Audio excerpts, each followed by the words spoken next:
सुशांत सिंह राजपूत मामले में एक नया कंफ्यूजन सामने आ गया है और ये नया कंफ्यूजन है उनकी डेड बॉडी को उतारने को लेकर। अगर हम बात करें सिद्धार्थ पिठानी की, तो सिद्धार्थ पिठानी का कहना है कि डेड बॉडी को उन्होंने उतारा।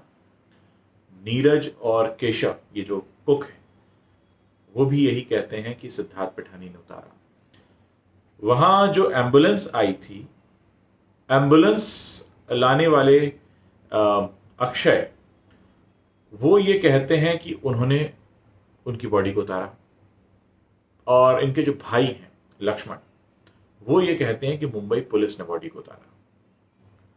तो ये कंफ्यूजन काफी बढ़ता जा रहा है, लेकिन इस कंफ्यूजन के साथ एक बात क्लियर हुई है, और वो ये है कि दो एम्बुलेंस क्यों आई थी।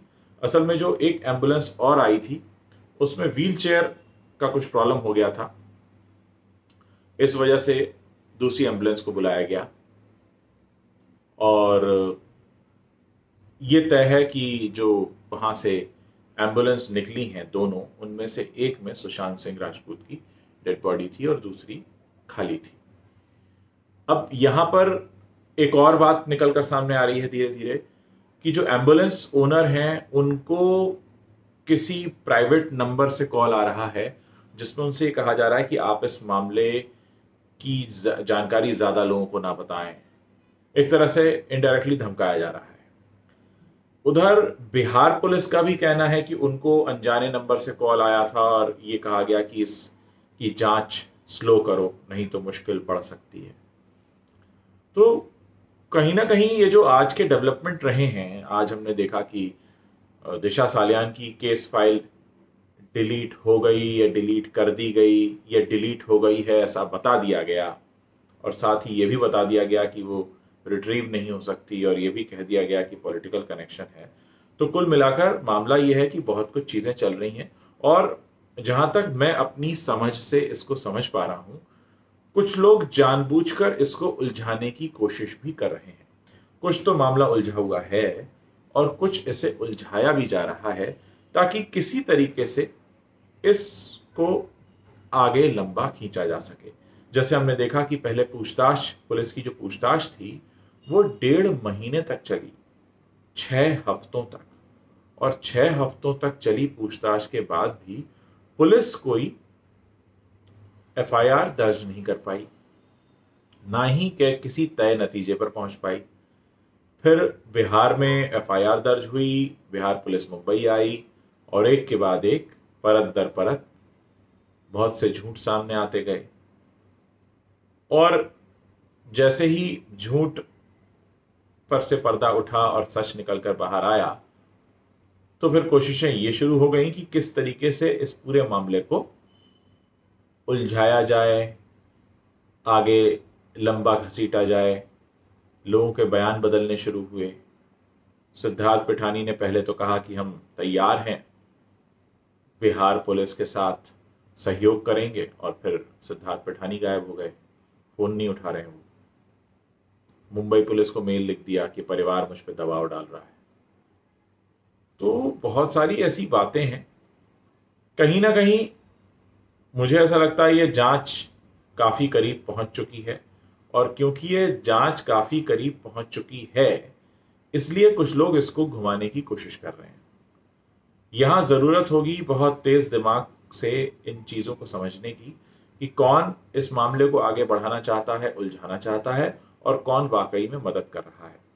फिलहाल सबकी उम्मीदें टिकी हुई हैं बिहार से आए युवा आईपीएस विनय तिवारी पर, जिनका काफी नाम है और उनको माना जाता है कि बहुत तेज दिमाग हैं। वो एनकाउंटर स्पेशलिस्ट हैं, 2015 के बैच के आईपीएस हैं, और इस समय जो डीजीपी हैं बिहार के, गुप्तेश्वर जी, उनके बहुत करीबी माने जाते हैं, और उनको बड़े विश्वास के साथ यहाँ भेजा गया है।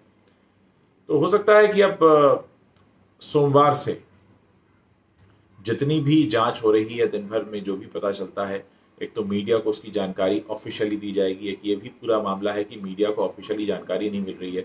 यही वजह है कि मीडिया कभी सुशांत के दोस्तों से बात करती है, कभी सुशांत के पड़ोसियों से बात करती है, कभी उनके पुराने सोशल मीडिया पोस्ट पर कमेंट्स पढ़कर कुछ निष्कर्ष निकालने की कोशिश होती है, क्योंकि मुंबई पुलिस की तरफ से कोई आधिकारिक बयान ज़्यादा जारी किए नहीं गए। खैर, उम्मीद यही है कि ये जो सारा कन्फ्यूजन है वो जल्द ही सुलझ जाएगा।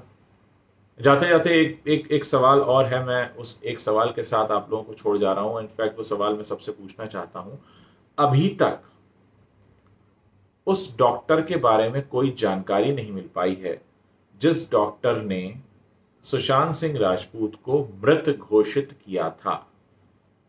क्योंकि जब तक कोई डॉक्टर डिक्लेयर ना करे तब तक मृत नहीं माना जाता है, क्योंकि किसी को भी अथॉरिटी नहीं होती डॉक्टर के अलावा, पुलिस को या किसी भी विभाग के किसी भी अधिकारी को ये अथॉरिटी नहीं होती कि वो मृत घोषित करे। अब सवाल ये है कि क्या जब एम्बुलेंस आई थी उसमें कोई डॉक्टर आया था जिसने वहां पर उन्हें मृत घोषित किया, या जब ये एम्बुलेंस पहुंची कूपर और वहां पर डॉक्टरों ने उन्हें देखकर मृत घोषित किया? क्योंकि मृत घोषित करने का अधिकार डॉक्टर के पास ही होता है, डॉक्टर ही मेडिकली ये डिक्लेयर कर सकता है। हालांकि एम्बुलेंस के निकलते वक्त कंफ्यूजन ये भी हुए थे कि जो एम्बुलेंस मालिक है वो लीलावती कह रहा है और बाद में कूपर ले जाया गया। हालांकि उसकी सफाई इस तरीके से ही सामने आई कि कूपर सरकारी अस्पताल है, और हालांकि भाभा भी सरकारी अस्पताल है जो उनके घर से काफ़ी पास में था, लेकिन क्योंकि भाभा को कोविड अस्पताल घोषित कर दिया गया है, इसलिए निकटतम सरकारी अस्पताल जो कि कूपर है वहाँ ले जाया गया।